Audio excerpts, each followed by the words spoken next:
அனைவருக்கும் வணக்கம். என் பெயர் மாஸ்டிராம். திருச்சி மாவட்டம் உக்குளபுரம் ஒன்றியம் ஊராட்சி ஒன்றிய நடுநிலைப்பள்ளியில் பாதிரிப்பேட்டையில் நான் 6ஆம் வகுப்பு படிக்கின்றேன். என் பெயர் மூகவி.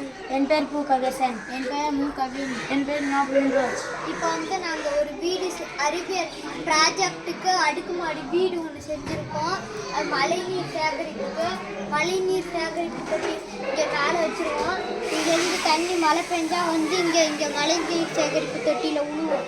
இது மூலம் நம்ம தண்ணியை பூமி தடியில் கொண்டு போயிட்டோம்னா வெயில் காலத்தில் நம்ம இங்கே தண்ணி வர வச்சுக்கலாம்.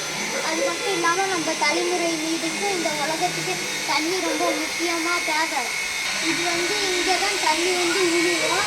இது மூலமாக இங்கே தொட்டி வச்சுக்கோம். இதில் போய் இங்கே தண்ணி இங்கே உழுவோம். இதுதான் மழைநீர் சேகரிப்புங்கிறோம். இந்த பாருங்க, இப்போ மழை பெய்து அந்த மொட்டை மாடியில் சேகரித்த தண்ணியை இதில் ஊற்றி காமிக்கிறோம். இப்போ தண்ணி இங்கே ஊற்றுது. இங்கே ஊற்றுறப்போ பூமி தண்ணியை உள்ளக்கார இழுத்துக்கும். இது மூலம் நம்ம தண்ணியை போர் போட்டு எடுத்துக்கலாம்.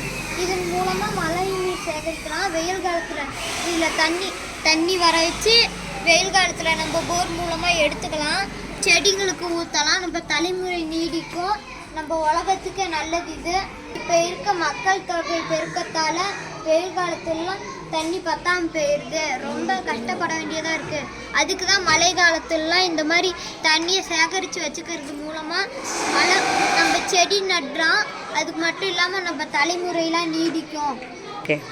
இங்கே பாருங்கள், நம்ம வீட்டுக்கு பக்கத்தில் மரம்லாம் வச்சுருக்கோம். அது மட்டும் இல்லாமல் வயல்னு வச்சுக்கிட்டிங்கன்னா வயலில் செடிலாம் வச்சுருக்கோம்.